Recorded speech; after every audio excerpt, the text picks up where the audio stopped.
मित्रांनो, हंपीमध्ये आम्ही हे जे बघितलं हे अनपेक्षित होते. एवढं काय आहे, हंपीच्या 8व्या भागात आपलं स्वागत आहे.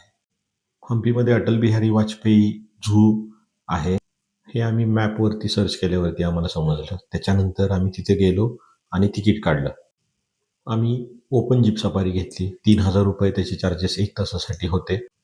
बसमधून सफारी करायची असेल तर प्रत्येकी 200 रुपये असे तिकीट आहे. त्यासाठी बस फुल भरायची वाट बघावी लागते.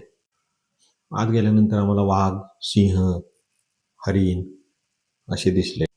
ओपन जीप सफारी अर्धा तास आणि झुलॉजिकल पार्क अर्धा तास, असा 1 तासाचा पूर्ण चार्जेस असतात. महाराष्ट्रात मोकळा सुटलेला बिबट्या इथे केजमध्ये होता. सिंह तसेच जिराफ देखील आम्ही इथे पहिल्यांदा पाहिले. हे पार्क तुम्ही हंपीमध्ये गेल्यावर नक्की बघा.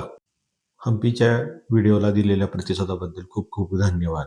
व्हिडिओ लाईक करा, शेअर करा, फॉलो करा आणि सेव्ह देखील करा. धन्यवाद.